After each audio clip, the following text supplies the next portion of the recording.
Good morning or good afternoon, dear colleagues. First, I want to apologize for my absence, but anyway, I'm happy to have the opportunity to present my work in this way. So let's start, and thank you in advance for your attention. Unguentaria from the sanctuary of Hera at the mouth of Sele River. The sanctuary of Hera at the mouth of Sele River was founded by the Achaeans from Sibari at the beginning of the 6th century before Christ, at the northern edge of the Posidonia plain, and today it lays about 1.5 kilometers from the river's mouth, because of those Bradisism phenomena which, in the Pestan plain, made the coastline advance of almost 2 kilometers. The river plays a decisive role both in the natural configuration of the site and in the choice for the installation of a sacred plain to be dedicated to Hera. In fact, in ancient times, the place presented all the peculiarities of a locus sacer: the wide and navigable river, the area protected by a long and jagged lagoon, where wetlands with low marsh vegetation alternate with other luxuriant of elms, poplars, and willows. The river also marks a natural boundary between the Etruscan-speaking people on the right bank and those of Greek origin on the left bank. In the first place, the sacred area is defined by a rudimentary ash altar, the center of cult ceremonies at the time of the settlers' arrival. To delimit the space around the ash altar, two buildings with porticos are implanted to the north and south, similar in geometric form, that is an elongated rectangle, and in the architectural structure, with wooden pillars and a sloping roof. With their elementary simplicity, they are the first welcoming buildings for the faithful visiting the sanctuary. Datable to the first half of the 6th century before Christ is the impressive design of Hecatompedon, a temple decorated with the metopes at first attributed to the so-called Thesauros. They were work of the Posidonian artisans and tell the legends of Heracles, Ajax, Jason, and Odysseus.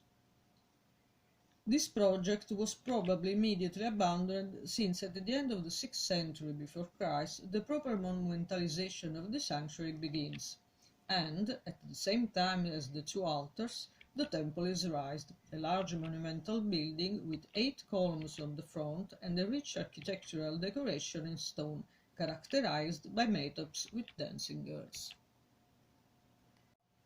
At the end of the 5th century before Christ, the arrival of the Lucanians determines a change in the cultural structure, also evidenced by the construction of new buildings, such as the square building, placed at the edge of the sacred area and with an opening towards the south. In this same period, the sacred space is defined to northeast by the construction of 2 new structures, the stoai, perpendicularly placed to each other to create an L. They are probably buildings replacing the archaic classical ones now in disuse and retaining the same functions of the previous. Also placed throughout the sanctuary are a series of trapezii, small altars, and, both to the northeast and southwest of the temple, 2 bothri with their respective aras. The cult will continue with the arrival of the Romans. A road existing since the Lucanian age, leading from the city to the river's bend, is restored and widened.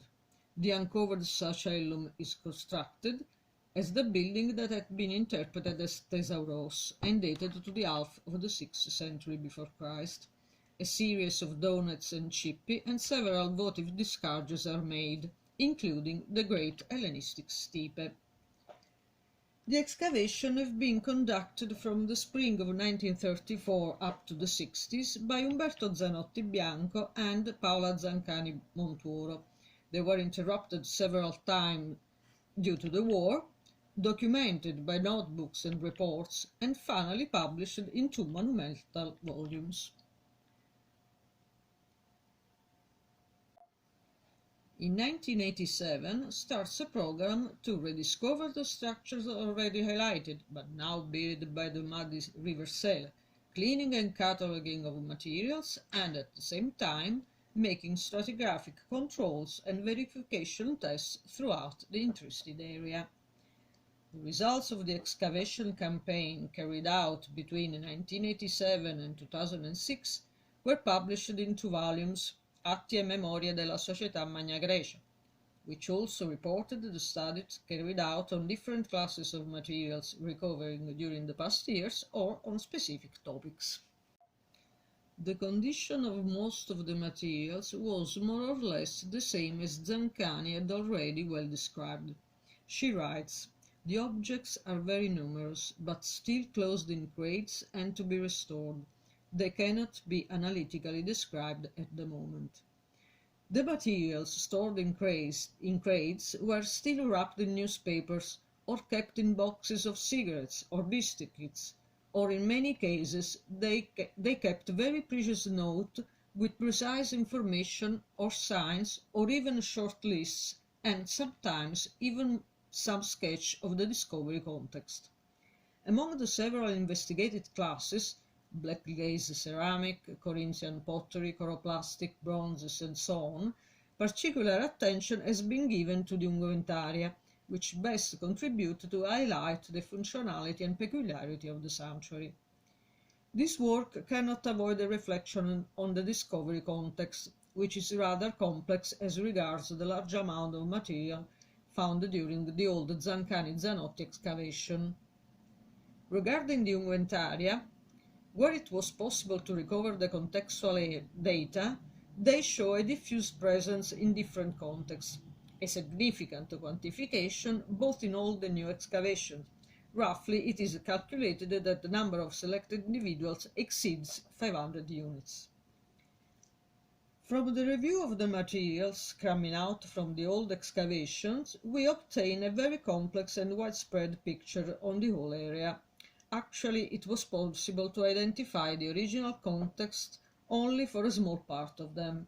28 specimens from the A altar, 4 specimens from the first Bothros, 4 specimens from the second Bothros, 90 specimens from the square buildings. From the new excavation carried out using stratigraphic methodology, the provenance aspect is very significant and, moreover, also gives a reliable chronological information. From the sondage in the area of the so-called Thesauros, actually a cult structure built at the time of the deduction of the Latin colony of Paestum in the years around the first decades of the 3rd century before Christ, 4 specimens with fusiform body were recovered.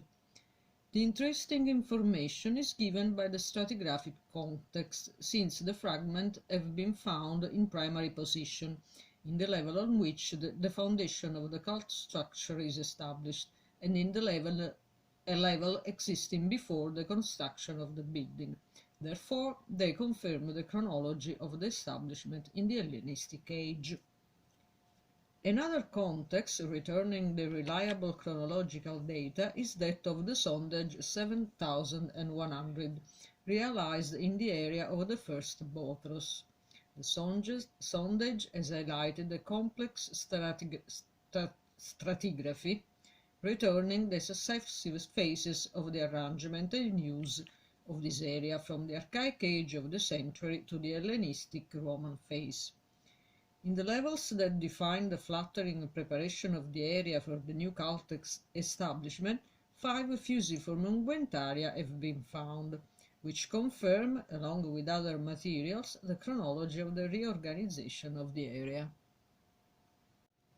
A very peculiar and often analyzed context is the so-called square building, located behind the 2 monumental altars, about 80 meters away from the temple. The perfectly square plan outlines a central space free from internal structures, but marked by cut walls protruding inward at right angle. On the south side, flanking the entrance, stand 2 of these cut walls, whose function is still much discussed. Inside there was the only marble statue of the goddess found in the sanctuary. From the square building, about 90 unguentaria were recovered. Thus, they form the most consistent and homogeneous group provided by the sanctuary. The association with the other classes of materials found inside the building is a very significant element to better understand the role and function of this peculiar vascular class. Almost all the objects mutually agree on a mundus muliebris, so in vascular forms there is a high prevalence of vessels related to the nuptial rite, large amphorae, craters, hydriae, pelicae, lebetes, approximately 29 lecanae, leucytoi, cups, bottles, all forms that in their diversity of use and function reflect the female universe, moreover largely confirmed also in the choice of the figurative scenes. Also a group of ring gutti, several pyxes also miniaturistic, and a very substantial quantity of ceramic tableware, plates, cups, pottery, glasses and pitchers, kitchenware, pots, jars and so on, and coins. Small gold jewelry, coral, amber, ivory and bone items confirm the picture provided by the vascular evidence. Finally, the presence of 300 loom weights testifies the hypothesis of a textile making. This is in short the documentary reality from the sanctuary. As regards the theme of typology, chronology and production of this vascular class, we should briefly mention the terminology and classification issue. The topic was faced in the 60s already by Lydia Forti in her fundamental article which dealt for the first time with the possibility of a formal classification of objects. This work has been the basis of many successive interventions that have radicalized the chronology of unguentaria, consolidating both their Hellenistic age production and their function. At the end of the 90s, Andrea Camilli, to the many attempts to propose classification linked to local production, suggests a reorganization of the topic, setting up a more detailed but open typology that, keeping in mind the distinction already proposed by Forti and Pai, offers groups with a degree of morphological precision more and more refined and that better respond to the understanding of the production and use of these objects. In recent decades, in the issue related to vascular production, the awareness has been established that the many local production, while taking up consolidated forms and types, however, produce many variations characterizing the single production areas. In particular, the production contexts provide chronological depth and define the production systems of the class. As regards the over 500 unguentaria found in the sanctuary, a methodological choice of analysis and classification was made, which, starting from the Forti classification, tried to provide, through the origin context, a better and more reliable chronological parameter. The work of classification and cataloging is still ongoing, so here just preliminary data are presented. The unguentaria from the sanctuary are all of local pestan production. The type of clay with the purified ceramic body, millimetric limestone inclusions, black, micaceous and reddish lights has been recognized in the natural benches of the pestan area and is the same clay used for the rich vascular and choroplastic production characterizing the pestan workshops of Hellenistic age. Basically, these unguentaria can be grouped into two main macrogroups, leucytoids and fusiforms, with some variation in dimensions and decorations. The leucytoid group is characterized by low and stocky-shaped unguentaria with a fairly expanded but not completely globular body. The neck is thin upwards and is set on the shoulder with a continuous profile. The shoulder is rounded and not very pronounced. The low third foot is disc-shaped. The height dimensions are between 6 and 8 centimeters. Maximum diameter between 4 and 6 centimeters. Sometimes they have a black band decoration painted on the shoulder or on the neck. The fusiform group collects specimens characterized by a long and straight neck, a shoulder more or less high, with a continuous profile sometimes characterized by a small fold and by a disc-shaped foot that tends more and more to lengthen. The lengthening of the shape is its peculiarity. The dimensions vary a lot, from a height of 7 to 12 centimeters, while the maximum diameter is between 3 and 5 centimeters. They usually show a blackish band decoration on the maximum body expansion. These two macrogroups roughly fall in the Camilli classification between Group A and Group B. In this quite homogeneous frame of local production predominantly attested between the end of the 4th century and the 3rd century before Christ, the presence of two piriformis unguentaria stand out in the context of the Second Bothros, dating to the first half of the 1st century AD, and which constitute, besides other classes of materials such as coins, one of the rare material evidence that the continuity of use of the sanctuary during Roman times.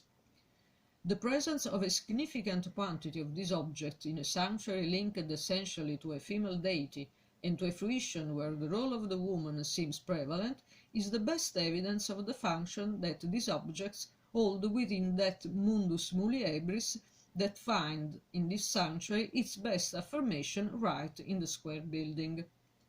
The study and analysis of all the specimens found at Sele, but in particular the few individuals recovered in a sealed context and therefore well dated, fully confirm their appearance in the formal vascular repertoire dedicated to the collection of perfumes and ointments in the final years of the 4th century, and their development and greater affirmation during the 3rd.